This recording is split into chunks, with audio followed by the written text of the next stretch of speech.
So I'm gonna probably be back and make videos again some more, because I have a lot of, not a lot, but I have a few different things that I have been getting since my own situation, and information that I think is important for anybody who might be going through things similar to what I just have been going through and that I'm in. And so yesterday I made a video about some of the mistakes that a lot of us who are searching for spouses can make, you know, in the process of seeking and waiting and everything like that. And so, and being open to whoever it is. And sometimes for us men, maybe, and women, but I can definitely speak for ladies, because I'm a young lady. I know that sometimes we can be too open. That's what I've noticed. We can be too open, and that's how sometimes we can get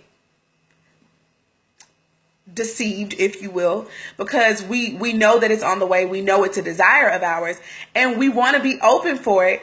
But I think that we should actually be more guarded more than ever when it comes to that, because it's really, really important. It's such an important milestone in our lives. It's such an important decision for how we operate in the kingdom for the remainder of our lives.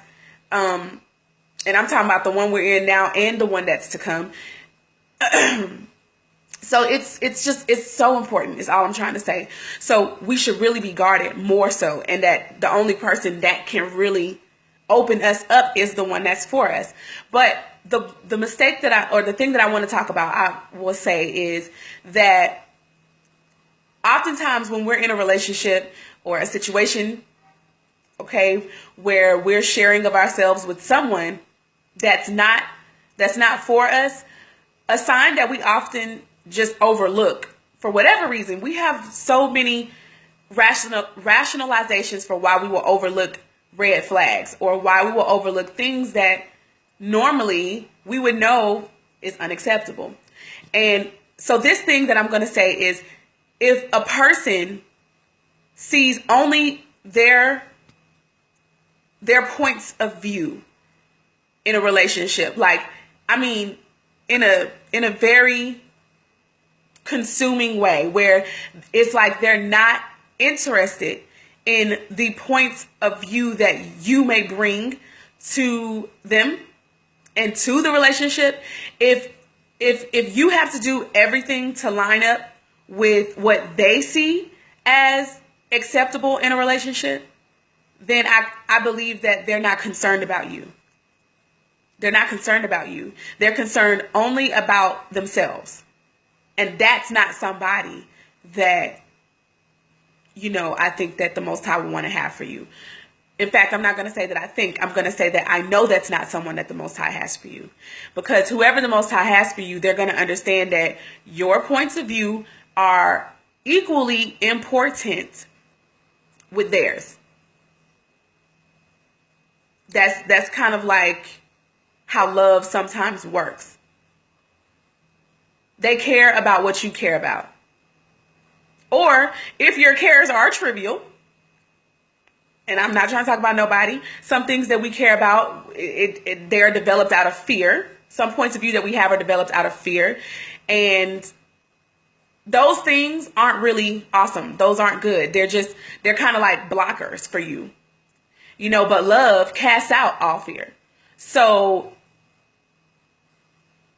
if it is trivial, they will still know how to address it. They're not going to just like dismiss, you know, even your fears. They're not going to dismiss those things. So what I'm ultimately saying is, if things that you bring up to whoever you might be calling your spouse, or you know that you're in a relationship that you're hoping they can become your spouse, if only their points of view is what they uphold in the relationship, they are not concerned about you. And if they're not concerned about you, I don't see how that could be of the Most High.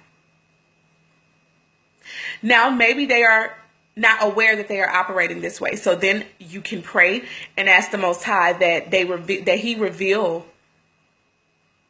things to your significant other. But if after that nothing changes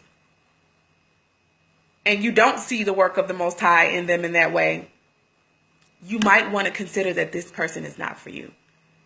And you don't need to remain in a relationship like that, because you are never going to get any type of fulfillment. Your views are never going to be respected. And for women, if you're a helpmeet to the man, he's going to consider your points of view. He's going to want to know what you think. I'm sorry. If he understands what the role of a helpmate is, he's going to need to seek you, because he's going to need your help. If it's a man who could be experiencing this, any woman who doesn't desire to know how you feel and what you think, she don't want to be, it's like she may not want to be led by you. And if you don't want to be led by the man that you're with, I mean, that's not love either. I'm sorry. Because any real woman will admit that I want my husband to lead me. Any real, in my opinion, woman who's trying to operate righteously, she's gonna want her husband to lead.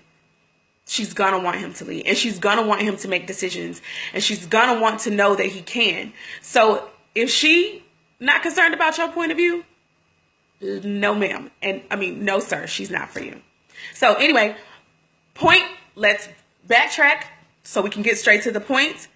If people are not considered about your concerns and your points of view, if all they uphold in the relationship is the way that they believe and the way that they see things, they are not concerned about you. That is it. Hope everybody has a wonderful day, and I'll be back later, probably after work, because I have a few points, that I just want to throw out there. And however and whomever they help, all praises to the Most High. All praises to the Most High. All right, guys, have a wonderful day.